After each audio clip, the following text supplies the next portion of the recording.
था उन्हनि जी तरबियत असां ईअं कई जो गुलफुल रिसालो मूंखे यादि आहे 1685 रुपया असांजी पघार हुई जंहिंमां असांखे लाइब्रेरी जो किरायो बि अदा करिणो हो महीने में खाधो खुराक बि करणी हुई चांहि नाश्तो बि करिणो हो सभु कुझु इन मां पूराई करणी हुई उनजे हूंदे 10 या 20 गुलफुल जा रिसाला वठी ॿारनि खे चवंदा हुआसीं त बाबा हीउ 5 रुपए जो आहे 2 रुपया तव्हांजा 3 रुपया असांजा या 3 रुपया तव्हांजा 2 रुपया असांजा तो उहे ॿार चवंदा 2 रुपए जो फ़ाइदो आहे वठो पिया किताब 2 रुपया सस्तो थो मिले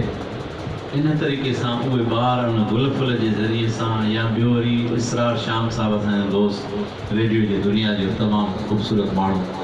उहो वरी सिंधी ॿारड़ा रिसालो कढंदो उहे बि आउं 20 रिसाला घुराईंदो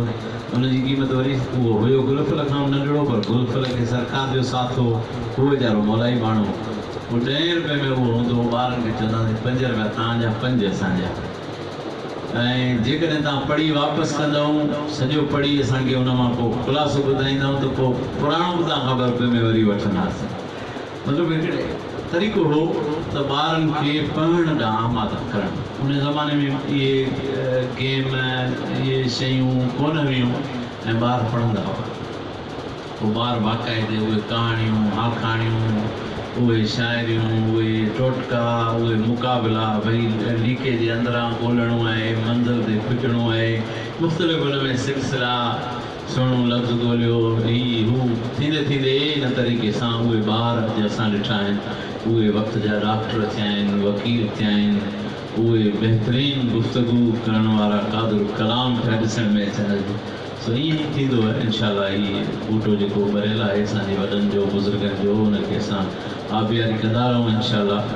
कंहिं बि दुनिया जी मुखालफ़त खे ॾिसजे ई न साईं जी चयो त बिल्कुलु इन ॻाल्हि जी का परवाह न कजे सची ॻाल्हि इहा आहे त माण्हू पंहिंजे मक़सद सां सचो रहे ऐं पंहिंजे वस ऐं वित आहे विक खणंदो रहे बाक़ी दुनिया जी कंहिं ॻाल्हि जी का परवाह न कजे इनशाला ताला मंज़िल एतिरो कम अज़ कम थींदी त अॼु ॾिसो ज़ाहिरी तौर ते सैयदना हुसैन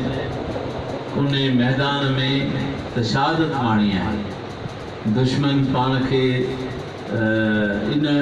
तसवर सां पेश कयो त मूं खटियो आहे पर अॼु सॼी दुनिया गवाही थी ॾे यज़ीद जो नालो पाठ ते बि कोन्हे हुसैन जो नालो रोशन आहे सॼी काइनात में हर कंहिंजे दिलि ते सो सचाई सां साथ ॾियण वारो हुसैनी तरीक़े सां इनशाला रोशन रहंदो ऐं पुछड़ाई जो साथी बर्बाद थी वेंदो इहा हिकिड़ी पकी ठकी ॻाल्हि आहे अलाह साईं तव्हां असां समूरनि जे चङाई ते असांखे क़ाइमु रखे तव्हांजी महिरबानी ऐं सभिनी दोस्तनि जो साईं रोशन साहिब जो साईं एन पी खोसे साहिब जो साईं जामड़े साहिब जो हाजी खान जो अदा इरफान बुख़्शत जो आशिक़ नाहिर साहिब जो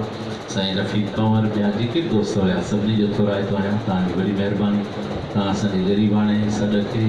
जेको आहे इज़त ॾिनी कई आया तव्हांजा भला वड़ लख अहसान वॾी महिरबानी